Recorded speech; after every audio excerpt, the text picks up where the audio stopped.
नाज़रीन, कराची ठटे ऐं कोटड़ी खे रेल रस्ते मिलाइण ऐं वापार खे हथी ॾियण लाइ अंग्रेज़नि जे दौर में ठहियल कोटड़ी पुल इंजीनियरिंग जो शाहकार नमूनो आहे।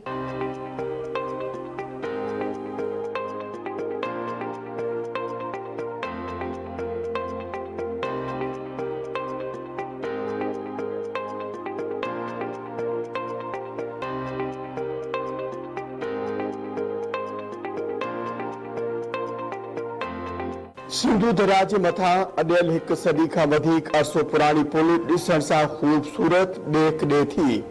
कोटड़ी पुल खे अंग्रेज़नि जे हुकूमती दौर 1900 में ठाहे मुकमल करे रेलनि जी अच वञ लाइ खोलियो वियो हो।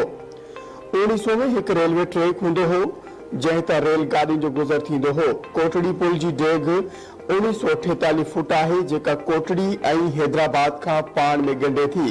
पंजनि पिलरनि ते ॿधल कोटड़ी पुल जो तामीराती कम भारत जे शहर कलकत्ता जे जयसूप नाले ब्रिटिश कंपनी कयो हो। पुल खे लोह जा वॾा ऐं मज़बूत दरवाज़ा पिण आहिनि जेकी चाॿियुनि ज़रिए खोलंदा ऐं बंदि थींदा आहिनि, जंहिं खे रुॻो हंगामी हालतुनि में खोलियो वेंदो आहे। कोटड़ी पुल खां अॻु उन जाइ ते बंदरगाह हूंदी हुई जिते मोहाणा मच्छी जो शिकार करे गुज़र सफ़र कंदा हुआ, जॾहिं त वॾनि वॾनि ॿेड़नि जे ज़रिए कराची ॾांहुं सामान पिणु मुंतक़िल कयो वेंदो हो। कोटड़ी पुल में इस्तेमाल थियल लोहो इंतिहाई मज़बूत ऐं जटादार आहे, जॾहिं त हिकु सदी गुज़रण बावजूद अॼु बि पुल मज़बूत बणियल आहे जंहिं ते आम ट्रैफिक की रवानी पिणु बहाल आहे। लॻभॻि 200 साल पुराणी पुल आहे ऐं हिन पुल ठहण जो मक़सदु हुयो त हैदराबाद खे ॻंढण कोटड़ी सां ऐं कराची सां, जो उन जो ख़ासि पर्पज़ हुयो कराची समुंड हुयो ऐं उते बंदरगाह उन माल जी आमदरफ़्त बाय रोड इन पुल जे ज़रिए क्रॉस थियणी हुई। उनखां पोइ पंजाब ताईं मुख़्तलिफ़ इलाइक़नि ते सम्झो हिकिड़ो बरे सगीर हुयो, सिलसिलो अॻियां वधाइणो हुयो ऐं दुनिया जा जहाज़ बहरी जहाज़ कराची में अची बीहंदा। कराची मां पोइ हितां वरी सिंधु दरिया ॿेड़ियुनि जे ज़रिए अॻियां पोयां माल सप्लाई थो। उन्हनि इन रस्ते खे शॉर्ट करण लाइ, टाइम बचाइण लाइ इहा पुल ठाही वई ताकी हिन पुल जे ज़रिए तव्हां कोटड़ी मां क्रॉस करे पंहिंजे उन दौर जूं जेके गाॾियूं हुयूं, रेल गाॾियूं हुयूं, जेके छटा हुआ, हितां सामान जीअं असां खणी वञूं ऐं हितां वरी कराची जे जेके राजपथ माण्हुनि खे पुॼाए सघूं। ऐं ॿियो ख़ासि पर्पज़ इहो हुयो त तव्हां सिर्फ़ु पुल खे पुल न सम्झो, हिन पुल सां गॾु परे पासे थींदो हिते लोको शेड बि आहे जिते हिन सिंधु दरिया हिन पुल जे हितां ई पीअण जो पाणी वॾनि माल गाॾियुनि में भरे उहो कराची ते पुॼायो वेंदो ऐं हितां ई पीअण जो पाणी मिठो पाणी दरिया जो भरे मुख़्तलिफ़ जॻहनि ते पुॼायो वेंदो जिते पाणी जी पहुच न हूंदी।